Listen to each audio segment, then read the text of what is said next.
దేవునితో తనకున్న సంబంధాన్ని వివరిస్తూ భక్తుడైన దావీదు 63వ కీర్తన 8వ వచనంలో ఒక చక్కటి మాట అన్నాడు. నా ప్రాణము నిన్ను అంటి వెంబడించుచున్నది. అంటే అర్థం ఏంటి? ఇదొక విడదీయరాని బంధానికి గుర్తు, ఇదొక ప్రాణ స్నేహానికి గుర్తు. ప్రాణ స్నేహితులు అంటాం చూడండి. కొంతమంది వాళ్ళిద్దరూ కలిసి తిరుగుతుంటే కొంతమంది ఎలా మాట్లాడుకుంటారంటే, అరే ఒకే కంచం ఒకే మంచం, ఒకవేళ పొరపాటున ఇద్దరిలో ఒకటే కనపడ్డాడు అనుకోండి, ఆడేడురా ఇడు ఒకటే వెళ్తున్నాడు అని సంబోధించే పరిస్థితులు నిజమే. కొంతమంది సంబంధాలు అలాగుంటాయి, కొంతమంది బంధాలు అలాగుంటాయి. విడదీయరాని బంధం ప్రాణ స్నేహం. ఈ రోజున ప్రభుతో కూడా దావీదు పలుకుతున్న మాట, నా ప్రాణం నిన్ను అంటి వెంబడించుచున్నది. ఎలా వస్తుందండి ఈ అనుభవం అని అడిగితే ఒకే ఒక మాట, మంచి కమ్యూనికేషన్ ఉన్నవాడే మంచి స్నేహితుడు.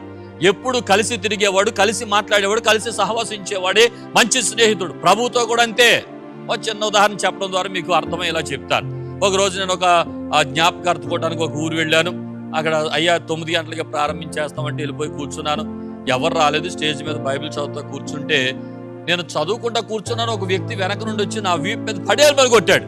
ఎవర్రా బాబు ఇక్కడ ఎంత గట్టిగా కొట్టాడు నన్ను అని వెనక తిరిగి చూస్తే ఆయన నవ్వుముఖం పెట్టాడు, ఇలా చూస్తున్నాడు. వెంటనే నేను కూడా కొంచెం స్పందించి నవ్వాను. ఎవరండి అన్నాను. అయ్యా నేను గుర్తులేదా అన్నాడు సీరియస్గా. సార్ గుర్తులేదు సార్ అన్నాను. ఒక 2 నిమిషాలు టైం తీసుకుని ఆలోచించండి అన్నాడు మళ్ళీ సీరియస్గా. ఓరు బాబు ఇంత దగ్గర సంబంధం ఎక్కడుందో అని ఆలోచించి కానీ కుదరలేదు. అయ్యా టైం అయిపోతుంది కదా చెప్పేయండి అన్నారు. వెంటనే ఒక మాట చెప్పాడు. ఆ మాట వింటే నాకు ఒళ్ళు మండిపోయింది. ఏమన్నాడు తెలుసా? 35 సంవత్సరాల క్రితం ఏమంటే పలానా దైవ సేవకుడు పలానా ఊరు వచ్చి మీటింగ్లు పెడుతుంటే మీరు అక్కడ కీబోర్డ్ పెట్టుకుని మైక్ పెట్టుకుని వర్షిప్ జరిగిస్తుంటే నేను అయిపోయాక వచ్చి మీకు షేక్ హ్యాండ్ ఇచ్చాను కదా అన్నాడు. ఎంత విచిత్రంగా చూడండి. 35 సంవత్సరాల క్రితం ఆయన షేక్ హ్యాండ్ ఇస్తేనట ఇప్పుడు ఎవరో ఆయన చూడగానే నేను గుర్తుపట్టాలా? ఎలా సాధ్యం ఇది? అలాంటి ఆశయం నీకున్నప్పుడు ఏం చేయాలి? 35 సంవత్సరాల నుండి అప్పుడప్పుడు నాతో మాట్లాడుతూ ఉండాలి. వారానికి ఒకసారి ఫోన్ చేయాలి, ఇద్దరం కలుసుకోవాలి, హోటల్లో భోజనం చేయాలి, ఆయన ఇంటికి నన్ను పిలవాలి, మా ఇంటికి నేను పిలవాలి.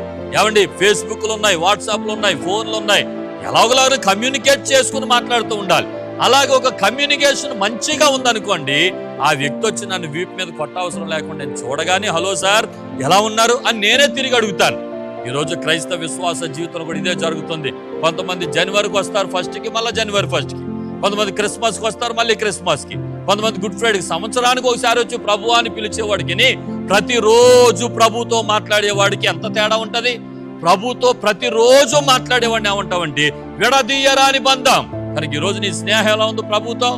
అప్పుడప్పుడు ఒకసారి వచ్చి కలుసుకునే ఆ పరిస్థితి, లేకపోతే ప్రతిరోజు దేవునితో సంభాషించి ఆయనతో కమ్యూనికేట్ చేస్తూ ఒక మంచి ప్రాణ స్నేహాన్ని ప్రభుతో కలిగి ఉన్నావా? ఒకసారి పరిశీలించుకొని మన జీవితంలో దేవునికి దగ్గరవుదాం. దేవుడు మనల్ని దీవించును గాక.